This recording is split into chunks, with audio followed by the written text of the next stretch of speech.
On Monday morning, March 30th, 2026, in a remote corner of Victoria's northeast, police closed in on a rural property near Thologalong. They had been watching for hours.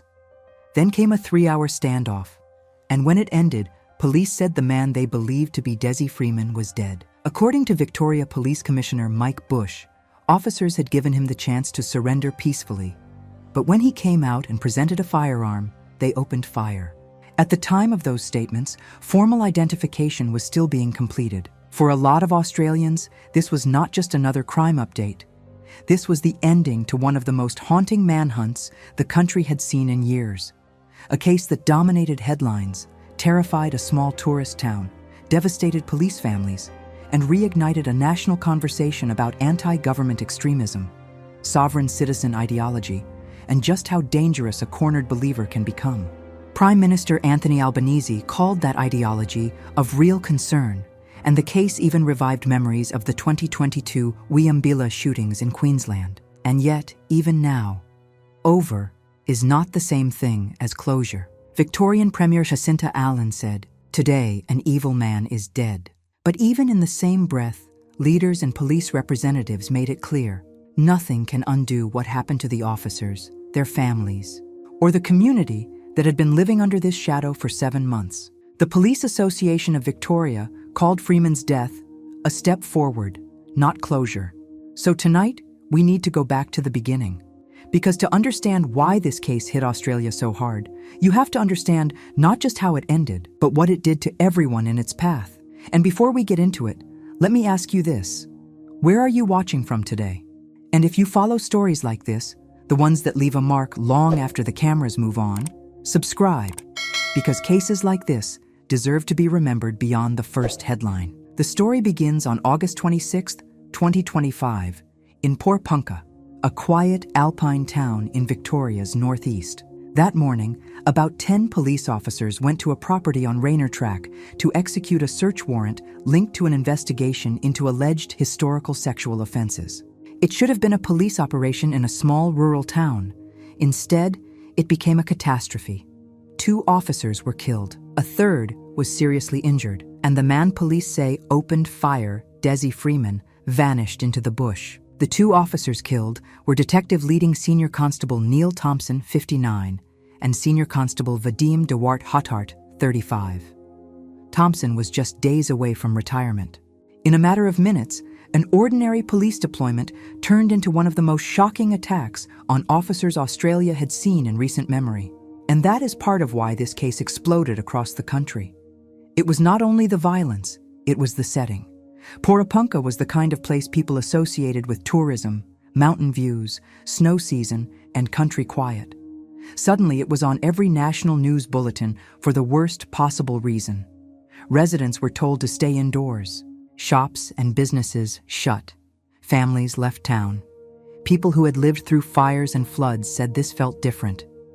One ABC report captured it perfectly. The town had been plunged into the national spotlight. Another said locals feared Porepunkah would be forever defined by one man's actions. That emotional shift matters, because this wasn't just a police story. It became a community trauma story almost immediately. As investigators and journalists dug into who Dezi Freeman was, a disturbing portrait started to emerge. Freeman, who had also been known as Desmond Philby, had become associated with sovereign citizen ideology, a fringe anti-government belief system built around the false idea that the law does not truly apply to you. ABC reported that he had a long history of clashes with authority. He had taken a Victoria police officer to the Supreme Court over the cancellation of his driver's license.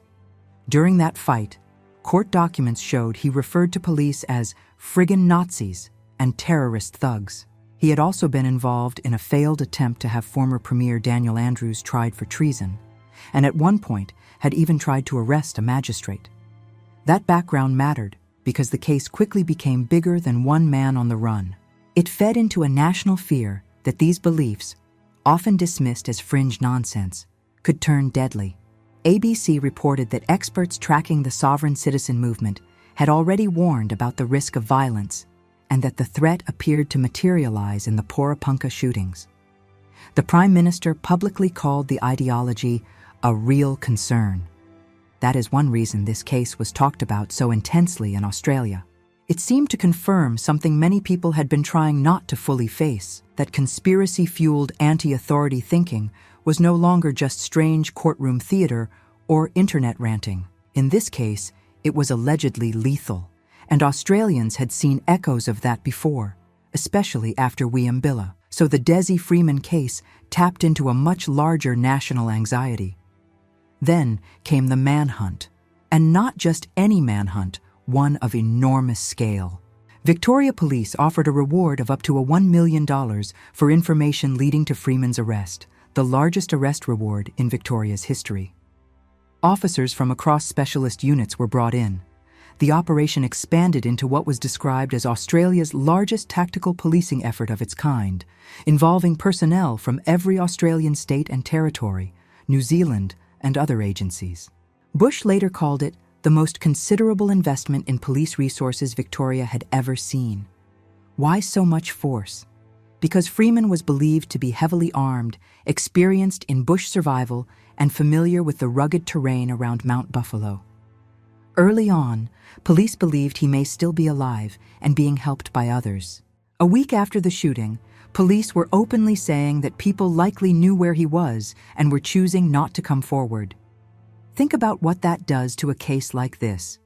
It turns a murder investigation into something more unsettling, a test of how far fear, ideology, loyalty, or silence can go. Was Freeman hiding alone? Was he dead in the bush? Was he being moved around? Was someone feeding him, sheltering him, protecting him? For months, no one could answer that. And that uncertainty kept the case alive in the national conversation. Meanwhile, the human cost never stopped widening. Neil Thompson's sister later told ABC that death would be too good an outcome for Freeman. She described the period of intense media attention while he remained at large as horrible. That one word says so much, because this was not a clean tragedy with a quick arrest. It was grief stretched out over months, with families forced to live through fresh headlines again and again.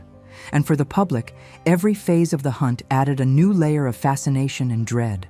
Gunshot reports, cave searches, weapons testing, renewed operations, theories that he had taken his own life, theories that he had escaped the area entirely. Each development reopened the same question. How could someone accused of killing 2 police officers disappear so completely? By February 2026, police publicly said there had been no proof of life since August 26th. They launched a renewed search in Mount Buffalo National Park and said there was a strong possibility Freeman was dead. Investigators outlined multiple possibilities: self-harm, misadventure, or escape with or without help. That was a major turn in the story, because until then, the case had carried the energy of a hunt. After that, it started to carry the atmosphere of a ghost story, a dead man in the mountains, a fugitive maybe already gone, a nation wondering whether the answer was hidden in the bushland all along. Then, just weeks ago, on March 13th, police announced they would not proceed with charges against 3 people who had been questioned as part of the broader Freeman investigation, citing insufficient evidence. So even before this latest deadly standoff, one thing was already becoming clear. The wider network around Freeman, if there was one, was proving difficult to establish. Then came March 30th. According to police, they had been surveilling a rural property near Thologolong for hours before moving in around 5:30 in the morning. Freeman was believed to be alone, staying in what Mike Bush described as something between a shipping container and a very long caravan. The standoff lasted until around 8:30 a.m. Bush said Freeman emerged with what looked like a blanket over his shoulders and then presented a firearm. Special Operations Group officers fired. He died there. Police said no officers were injured. Formal identification was still underway when those statements were made, and standard investigations by Professional Standards Command and the coroner were set to follow. And instantly, the reaction across Australia was emotional, but not simple. Yes, there was relief. Jacinta Allen said, "It's over." Bush said the very first people notified were the families of the slain officers, but alongside relief was this insistence from nearly everyone close to the case that closure was limited, incomplete, maybe even the wrong word. Wayne Gatt from the Police Association said exactly that. Closure isn't the right word. That tells you everything about the emotional truth of this story. Because what do people actually want in a case like this? They want safety, yes. They want the threat to end, yes. But they also want answers. They want to know how he survived, who helped him, why that police operation unfolded the way it did, whether anything could have been done differently. And death closes off some of those answers forever. Police have already said they are investigating who may have aided Freeman while he was on the run. So was this an ending? Yes. Was it justice in the full sense? Many Australians clearly do not feel it was. I think this case gripped Australia for 3 reasons. First, the victims were police officers killed in the line of duty, one of them just days from retirement. That alone is enough to stop a country in its tracks. Second, the setting made it feel almost unreal. A beautiful alpine town, a fugitive vanishing into wilderness, months of uncertainty, repeated searches, rumors, and no clear proof of life. It had the shape of a thriller, but with real families trapped inside it. And third, the ideology behind it made the story feel bigger than one person. This was not only about Dezi Freeman. It was about a country confronting what happens when anti-government extremism, grievance, isolation, and weapons collide. That is why politicians commented on it. That is why major networks stayed on it. That is why the story never really left the public mind. Now the man police believe was Dezi Freeman is dead. But the emotional center of this case was never really about him. It was about Neil Thompson, Vadim Dewart Hotart, the officer who survived. The families who had to wait 7 months for the danger to end. The town that watched its name become synonymous with horror. The country that kept asking how someone could allegedly kill 2 officers and disappear into the landscape for so long. And maybe the most unsettling part is this. Even with today's outcome, some of the biggest questions are still open. Who helped him? How long had he been at that property? When did he leave the original area? And how many warning signs? In hindsight, we're already there? That is why this story will keep echoing in Australia long after today's headlines fade. Because sometimes the manhunt ends. But the haunting part does not. So let me leave you with this. When a case gives people relief, grief, anger, fear, and unanswered questions all at once, can we really call that closure?